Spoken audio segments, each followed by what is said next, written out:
Affaire Eurostar, deux accusateurs de Pascal Cardona, alias Babybel, s'apprêtent à retirer leur plainte. Anwar S et Jason et Kerstin Terroir étaient manipulés par le paparazzi Jean-Claude Elfassi, qui voulait, selon eux, se venger de Eurostar en s'en prenant à son ami Pascal Cardona. Le Eurostar est-il en train de se dégonfler? Selon nos informations, Anwar S et Jason AF, qui avaient tous deux porté plainte fin janvier contre Pascal Cardona, lui ont fait savoir, mardi 6 février, qu'ils avaient l'intention de retirer leurs plaintes respectives.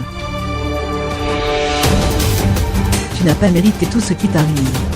Je fais en sorte de te laver de tout dans les médias et sur Twitter, a écrit Anwar S dans un email adressé à Pascal Cardona mardi matin.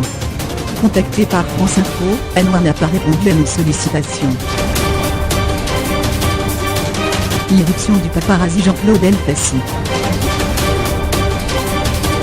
Le jeune homme, qui accusait Pascal Cardona de viol sur mineur, avait dès lundi annoncé sur son compte Snapchat que le quinquagénaire avait été assez puni par la purée médiatique, et qu'il retirerait donc cette plainte.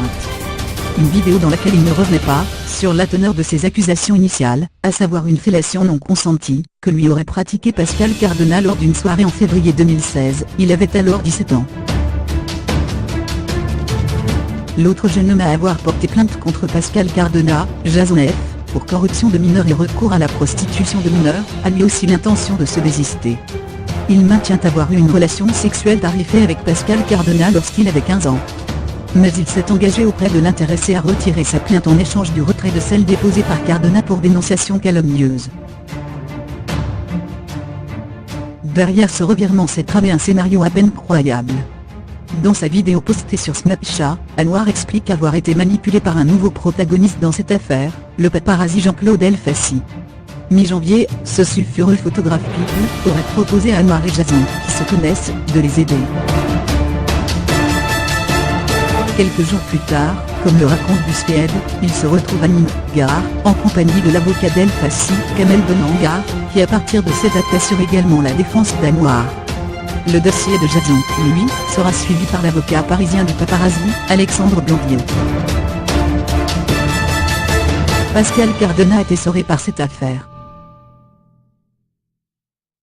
Jean-Claude Elfassi fait alors feu de tout bois sur les réseaux sociaux, encourageant chaque victime potentielle du duo Cardona-Eurostar à porter plainte auprès de l'un ou l'autre avocat. Quel était son intérêt? Il avait une dent contre Eurostar et il voulait se venger, explique Anwar, qui dit avoir été manipulé par Elfassi. Dans sa vidéo, le jeune homme assure que sa plainte, comme celle de Jason, ne devait viser que Pascal Cardona. Mais ils ont modifié les plaintes, et se sont amusés à vouloir mettre Eurostar pour faire du buzz, accuse-t-il. C'est donc lassé par ces manipulations présumées, qu'Anwar aurait décidé de jeter l'éponge, et de retirer sa plainte. L'avocat de Pascal Cardona, Christophe Dubourg, a pris acte des intentions des deux ex-accusateurs. Pascal Cardona est essoré par toute cette affaire, maintenant il va pouvoir sécher. Mais le mal est fait, commente-t-il. Je suis en état de mort sociale, j'ai perdu tous mes amis, confie l'intéressé, qui souhaite être entendu par la police pour laver son honneur. De son côté, Jérémy Giscon, alias Eurostar, qui était également visé par ces plaintes, est désormais blanchi par ces deux accusateurs. Son avocate, Audrey Rénal, se veut toutefois prudente. Malgré un coup de fil d'une personne, se présentant comme Anwar l'informant de l'abandon de la plainte, elle attend désormais une confirmation écrite.